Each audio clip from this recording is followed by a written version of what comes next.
ओम शांति। 10 जुलाई 2024। प्यारे बाबा के महावाक्य। मीठे बच्चे, अब सतो प्रधान बन घर जाना है, इसलिए अपने को आत्मा समझ निरंतर बाप को याद करने का अभ्यास करो। उन्नति का सदा ख्याल रखो। प्रश्न है, पढ़ाई में दिन प्रतिदिन आगे बढ़ रहे हैं या पीछे हट रहे हैं, उसकी निशानी क्या है? उत्तर, पढ़ाई में अगर आगे बढ़ रहे हैं तो हल्केपन का अनुभव होगा। बुद्धि में रहेगा, ये शरीर तो छीछी है, इसको छोड़ना है, हमको तो अब घर जाना है। दैवी गुण धारण करते जाएंगे। अगर पीछे हट रहे हैं तो चलन से आसुरी गुण दिखाई देंगे। चलते फिरते बाप की याद नहीं रहेगी। वह फूल बन सबको सुख नहीं दे सकेंगे। ऐसे बच्चों को आगे चल साक्षात्कार होंगे, फिर बहुत सजाएं खानी पड़ेंगी। ओम शांति। बुद्धि में ये ख्यालात रहे कि हम सतो प्रधान आए थे। रूहानी बाप रूहानी बच्चों को समझाते हैं। यहाँ सब बैठे हैं, कोई तो देह अभिमानी है और कोई देही अभिमानी होंगे। कोई सेकंड में देह अभिमानी और सेकंड में देही अभिमानी होते रहेंगे। ऐसे तो कोई कह न सके कि हम सारा समय देही अभिमानी हो बैठे हैं। नहीं, बाप समझाते हैं, कोई समय देही अभिमानी, कोई समय देह अभिमान में होंगे। अब बच्चे ये तो जानते हैं, हम आत्मा इस शरीर को छोड़ जाएंगे अपने घर। बहुत खुशी से जाना है। सारा दिन चिंतन ही ये करते हैं, हम शांति धाम में जाएं, क्योंकि बाप ने रास्ता तो बताया है। और लोग कभी इस विचार से नहीं बैठते होंगे कि शिक्षा किसको मिलती ही नहीं है। ख्याल भी नहीं होगा, तुम समझते हो ये दुख धाम है।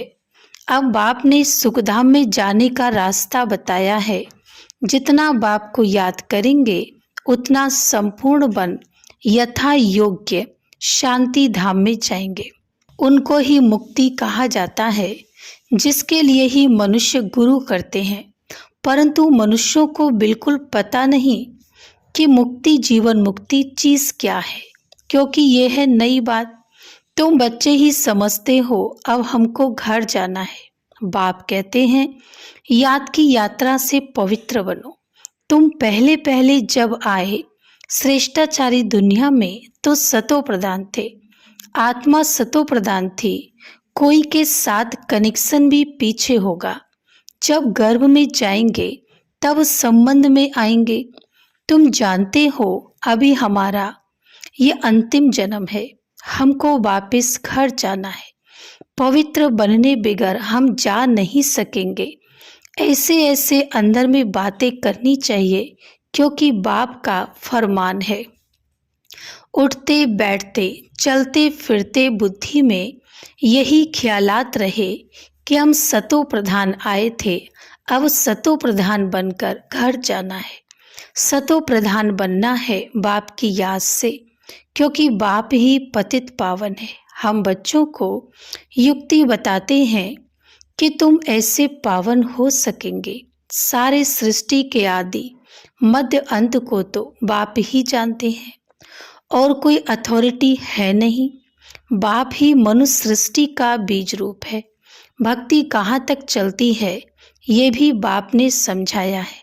इतना समय ज्ञान मार्ग, इतना समय भक्ति, ये सारा ज्ञान अंदर में टपकना चाहिए। जैसे बाप की आत्मा में ज्ञान है, तुम्हारी आत्मा में भी ज्ञान है। शरीर द्वारा सुनते और सुनाते हैं। शरीर बिगड़ तो आत्मा बोल ना सके, इसमें प्रेरणा व आकाशवाणी की बात होती नहीं। भगवानुवाच है तो जरूर मुख चाहिए, रथ चाहिए। गधे घोड़े का रथ तो नहीं चाहिए। तुम भी पहले समझते थे कलयुग अभी 40,000 वर्ष और चलना है। अज्ञान नींद में सोए पड़े थे। अब बाबा ने जगाया है। तुम भी अज्ञान में थे, अब ज्ञान मिला है। अज्ञान कहा जाता है भक्ति को। अब तुम बच्चों को ये ख्याल करना है, हम अपनी उन्नति कैसे करें, ऊंच पद कैसे पाएं, अपने घर जाकर फिर नई राजधानी में आकर ऊंच मर्तबा पाएं। उसके लिए है याद की यात्रा। अपने को आत्मा तो जरूर समझना है। हम सब आत्माओं का बाप परमात्मा है।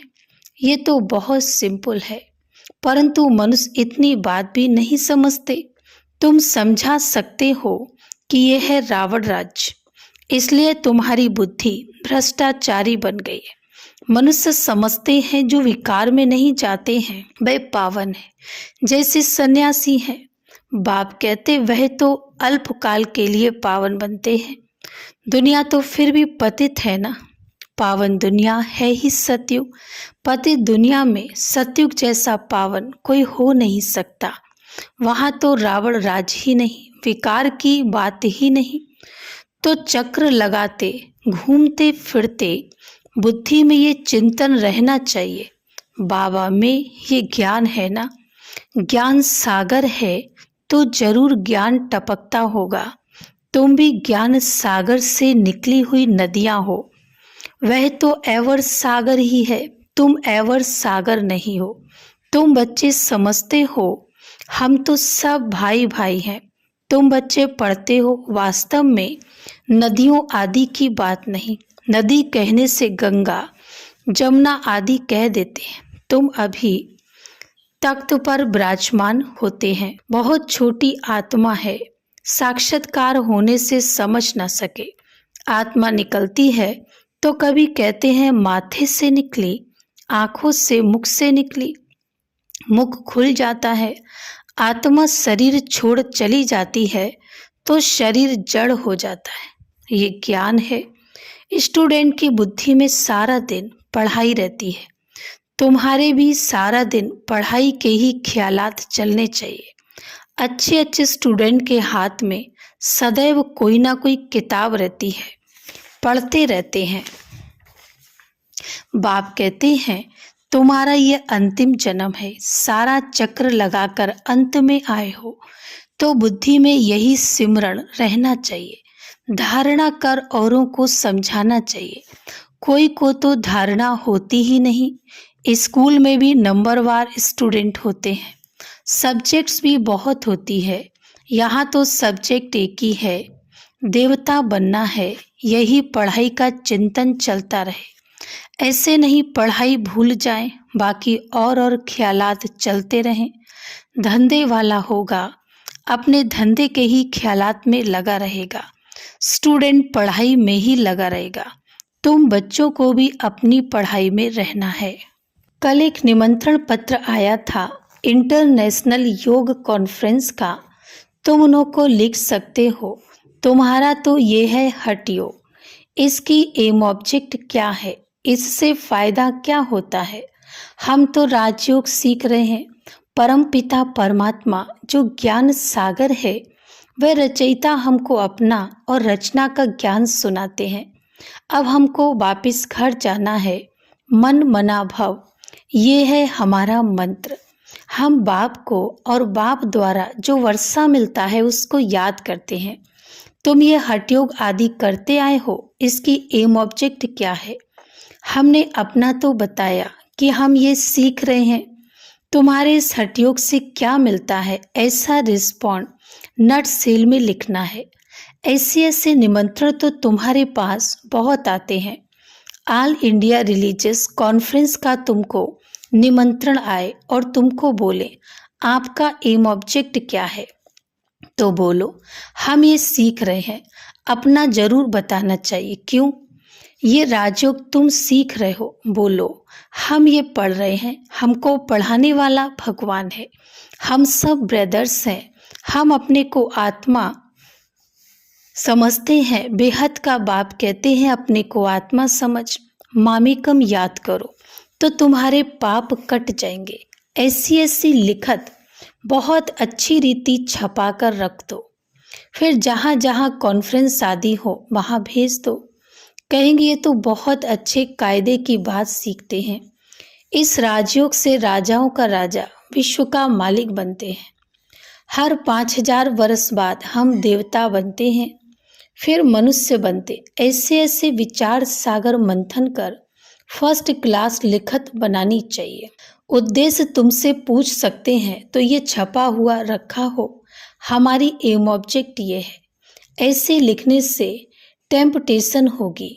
इसमें कोई हठयोग व शास्त्रार्थ करने की बात नहीं।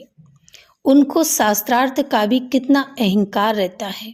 वे अपने को शास्त्रों की अथॉरिटी समझते हैं।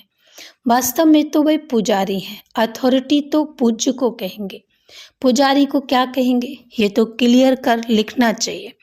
हम क्या सीखते हैं? बीके का नाम तो मशहूर हो गया है।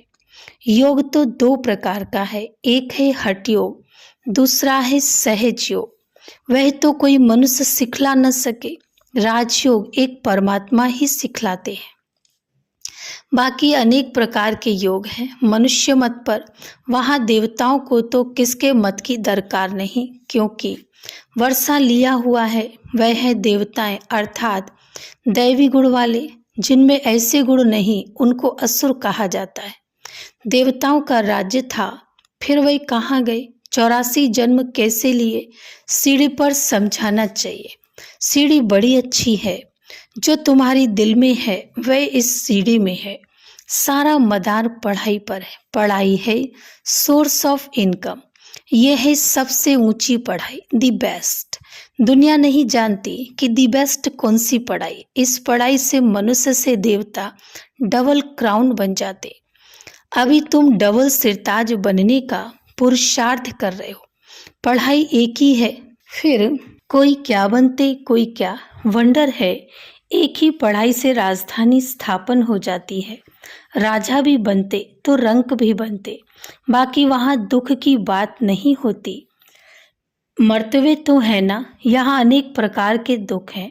फैमन, बीमारियाँ, अनाज आदि नहीं मिलता, फ्लड्स आती रहती हैं। भल लखपति करोड़पति हैं, जन्म तो विकार से ही होता है ना।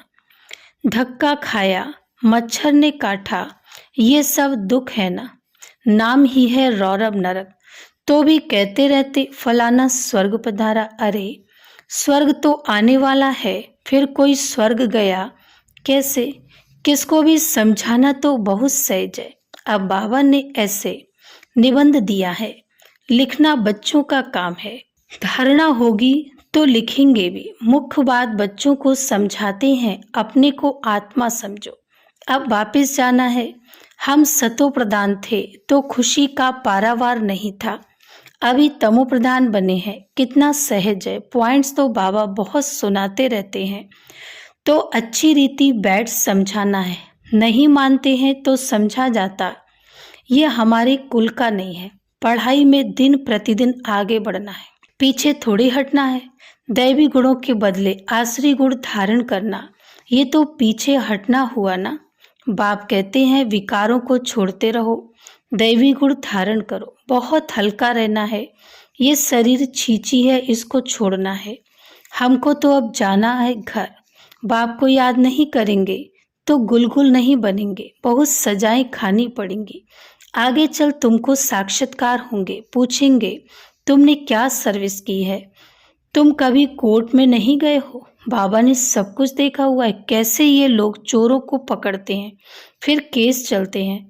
तो वहाँ भी तुमको सब साक्षात्कार कराते रहेंगे, सजाएं खाकर, फिर पाई पैसे का पद लेंगे। टीचर को तो रहम आता है ना, ये नापास हो जाएंगे। ये बाप को याद करने की सब्जेक्ट सबसे अच्छी है, जिससे पाप करते जाए। बाबा हमको पढ़ाते हैं, यही सिमरण करते चक्र लगाते रहना चाहिए। स्टूडेंट टीचर को याद भी करते हैं और बुद्धि में पढ़ाई रहती है। टीचर से योग तो जरूर होगा ना, ये बुद्धि में रहना चाहिए। हम सब भाइयों का एक टीचर है, वह है सुप्रीम टीचर। आगे चल बहुतों को मालूम पड़ेगा, अहो प्रभु तेरी लीला। महिमा करके मरेंगे परंतु पा तो कुछ नहीं सकेंगे। देह अभिमान में आने से ही उल्टे काम करते हैं। देही अभिमानी होने से अच्छा काम करेंगे। बाप कहते हैं अब तुम्हारी वानप्रस्थ अवस्था है, वापस जाना ही पड़ेगा। हिसाब किताब चुकतू कर सबको जाना है, चाहे वह ना चाहे जाना जरूर है।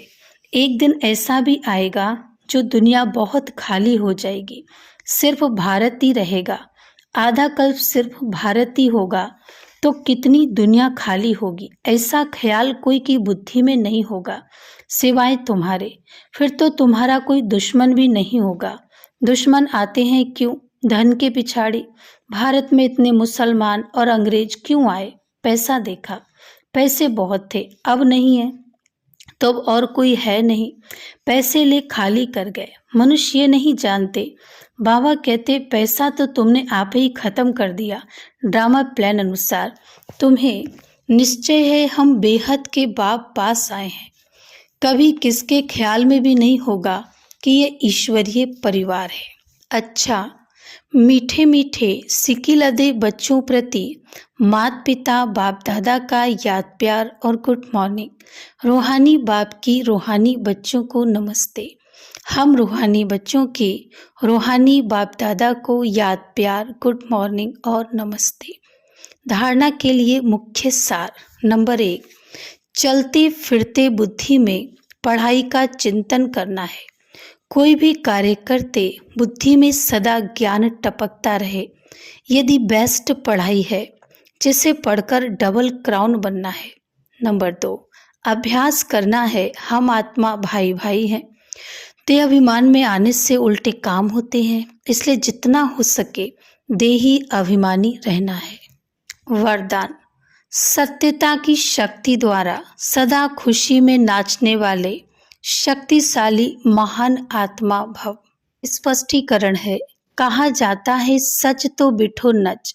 सच्चा अर्थात सत्यता की शक्ति वाला सदा नाचता रहेगा, कभी मुरझाएगा नहीं, उलझेगा नहीं, घबराएगा नहीं, कमजोर नहीं होगा। वह खुशी में सदा नाचता रहेगा, शक्तिशाली होगा, उसमें सामना करने की शक्ति होगी। सत्यता कभी हिलती नहीं है, अचल होती है। सत्य की नाव डोलती है लेकिन डूबती नहीं। तो सत्यता की शक्ति को धारण करने वाली आत्मा ही महान है। स्लोगन, व्यस्त मन बुद्धि को सेकंड में स्टॉप कर लेना ही सर्वश्रेष्ठ अभ्यास है।